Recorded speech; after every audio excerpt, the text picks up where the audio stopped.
Bonjour et bienvenue au cours d'introduction à l'optimisation.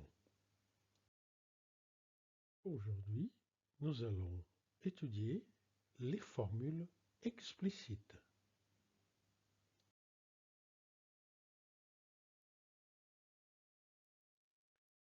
Nous avons étudié des méthodes de résolution des problèmes d'optimisation, telles par exemple la détermination du minimum d'une fonction f sur un ensemble C.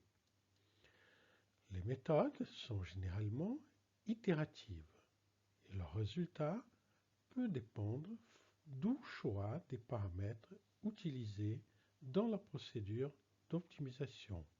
Parmi ceux-ci, les points de départ jouent un rôle très important. Par exemple, nous avons vu que la méthode du gradient à part fixe appliquée à la fonction x plus sinus x fois exponentielle de moins x2 conduit à des résultats très différents selon les points de départ. Voici deux exemples de comportements distincts selon les points de départ. Dans l'exemple en haut à gauche, nous partons du point x égale à 1, alors que dans les points en bas à droite, nous partons de x égale à moins 1. Nous voyons que les résultats sont très différents. Pour certains types de problèmes, tels des équations du second degré, nous pouvons trouver des formules explicites représentant la solution. Par exemple, si ax2 plus bx plus c égale à 0, avec a différent de 0 et b2 moins 4ac positif, nous avons une formule qui nous donne les racines de l'équation. Est-il possible de trouver des formules de ce genre pour des problèmes d'optimisation? Commençons par remarquer qu'il existe des formules explicites pour la solution de plusieurs problèmes. Un exemple simple est la formule intégrale de Cauchy, qui permet de calculer la dérivée énième d'une fonction à l'aide d'une intégrale. Nous pouvons discrétiser cette intégrale et obtenir un résultat numérique. Par ailleurs, cette méthode existe dans le logiciel Mathematica. La méthode qui correspond est N-Integrate. Voici un exemple qui nous permet de comparer les deux procédures. Mathematica se trouve à gauche et à droite, nous avons les résultats obtenus en faisant une discrétisation. Le parcours est un cercle autour du point de calcul. Nous calculons la dérivée d'ordre 10. Il existe une autre formule de dérivation, CSD, Complex Step Derivative, basée sur les mêmes types de formules. F' de x est la limite pour h vers 0 de la partie imaginaire de f de x plus IH divisé par h. Dans la pratique, nous pouvons simplement considérer un h très petit et calculer les quotients comme étant une approximation de la dérivée. Ici encore, cette méthode peut être comparée avec la méthode N-Integrate de Mathematica. Vous avez à gauche les résultats de l'application de cette formule avec un pas très faible de 10 moins 5 et à droite vous avez les résultats fournis par Mathematica avec la méthode N-Integrate. Nous voyons que les deux résultats sont en très bonne concordance. Il existe aussi des formules explicites pour les solutions d'équations dérivées partielles. Par exemple, pour des équations du type laplacien ou pour des équations du type de l'équation de la chaleur. En réalité, la littérature propose un très grand nombre de formules de ce genre pour des différents types d'équations aux dérivées partielles. Que pouvons-nous dire en optimisation? Commençons par réfléchir à partir de la densité des probabilités de la loi de Gauss. Pour simplifier les raisonnements, nous allons noter lambda égale à 1 sur sigma. Voici comment se présente la gaussienne pour lambda égale à 1. Si nous diminuons la valeur de lambda, nous prenons égal à 10, l'écart type diminue et la gaussienne se resserre autour de 0. Si nous prenons lambda égale à 50, elle est encore plus resserrée autour de 0.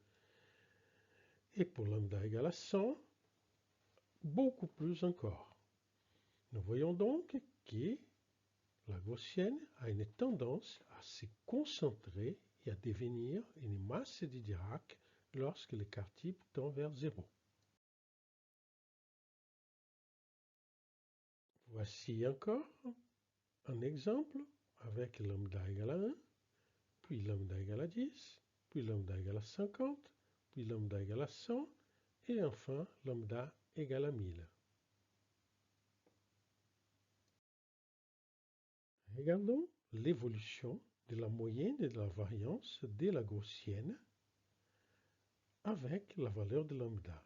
Nous voyons que la variance tombe très rapidement à des valeurs très faibles et que la moyenne très rapidement arrive à la valeur nulle. Essayons d'exploiter ces propriétés. Nous considérons un intervalle d'analyse divisé en sous-intervalles.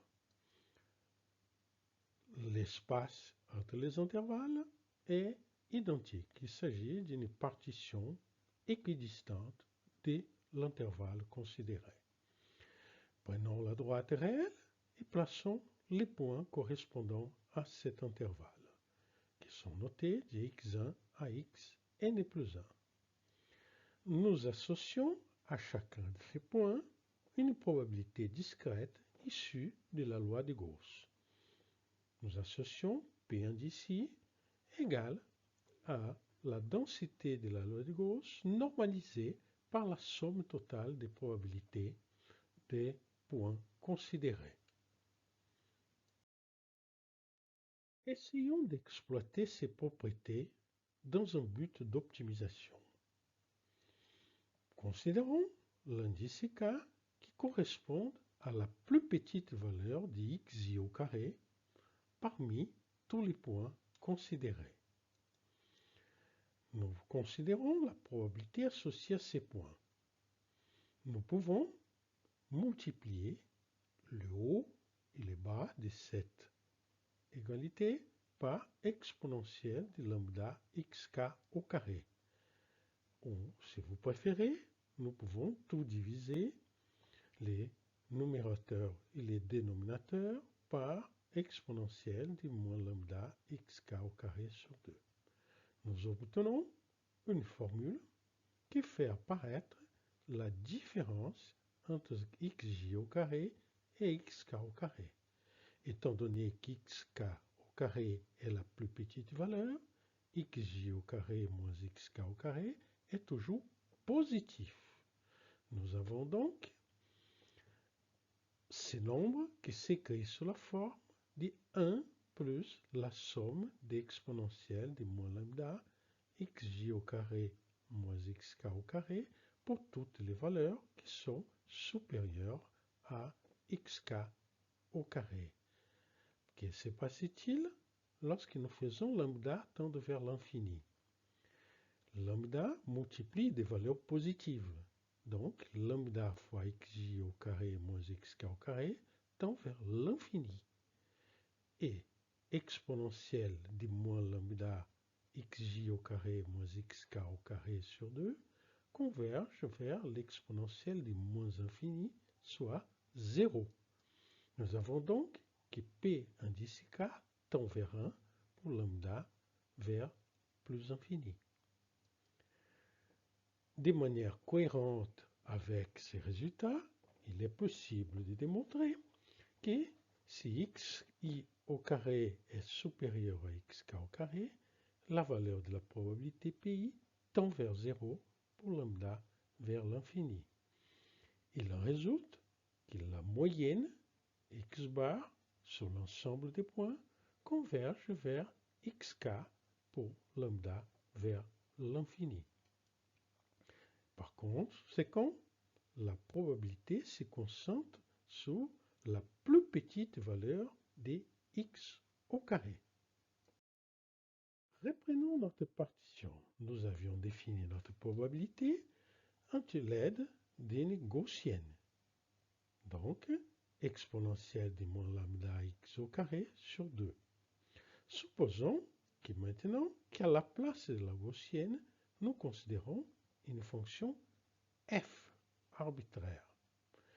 Nous aurons donc exponentielle de moins lambda f d'xi divisé par la somme des exponentielles de moins lambda f de xj. Nous pouvons alors refaire le raisonnement effectué avec xi au carré. Nous considérons la plus petite valeur de f d'xi parmi tous les points considérés. Et nous considérons la probabilité associée à ces points-là, P indice K. Nous divisons encore une fois les numérateurs et les dénominateurs par exponentielle de moins lambda fxk. Nous obtenons une formule analogue à la précédente et qui a les mêmes propriétés. Lorsque lambda tend vers l'infini, P indice K converge vers 1 et P indice I converge vers 0 pour les autres points. Il résulte que la probabilité se concentre sur les points du minimum de f. Considérons par exemple la fonction x moins 1 à la puissance 4, qui a son minimum au point x égale à 1. En appliquant la formule démontrée, nous voyons que selon la valeur de lambda, la valeur de la moyenne des points considérés est égale à 1 et la variance tend vers 0. Il est intéressant de vérifier ce qu'arrive lorsque nous aurons non pas un seul point de minimum, mais plusieurs. Par exemple, considérons f de x égale à module du sinus de πx. Si nous appliquons la méthodologie démontrée, nous voyons que la moyenne converge vers une valeur 1,5 très rapidement, mais que la variance n'étant pas vers 0. L'explication se trouve dans l'histogramme des probabilités. Nous voyons que les probabilités se distribuent sur l'ensemble des points des minima. Quelles sont les hypothèses pour que cette formule soit utilisable? Nous devons avoir une fonction continue sur Rn à valeur réelle. Nous devons avoir un ensemble fermé, borné, non vide de Rn.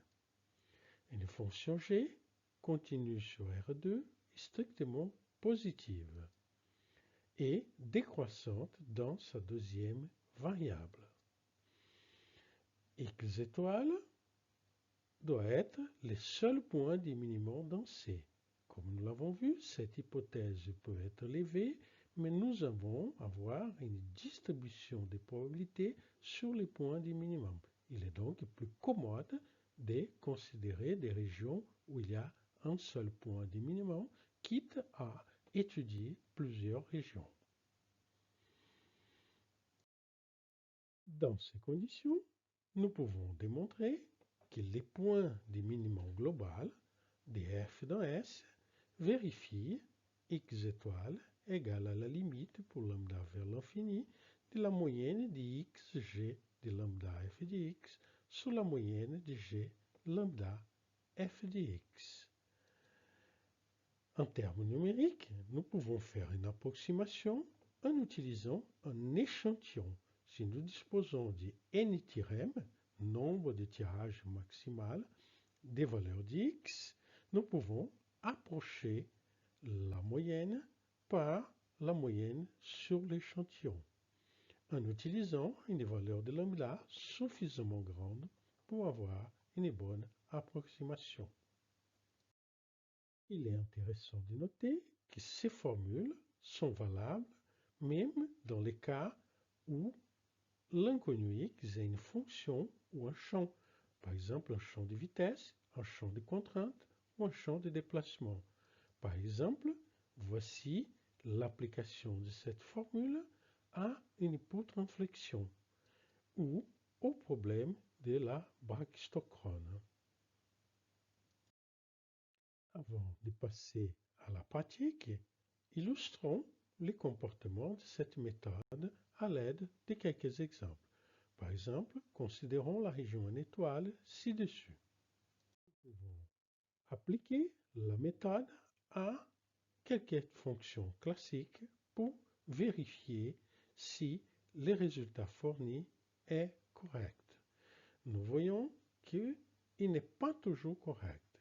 La raison principale est la faiblesse de l'échantillon. Il peut être nécessaire, comme pour toutes les méthodes de type stochastique basées sur des échantillonnages, il peut devenir indispensable d'avoir de très grands échantillons. Par contre, nous pouvons combiner la méthode proposée avec une méthode de descente. Nous considérons la valeur fournie par la formule de représentation comme les points de départ et nous appliquons une méthode de descente, par exemple les gradients à pas fixe.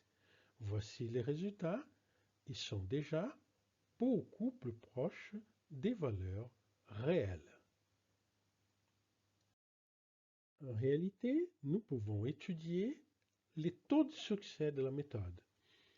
La méthode couplée. Nous utilisons d'abord la formule de représentation pour fournir un point de départ et ensuite nous appliquons une méthode de type gradient.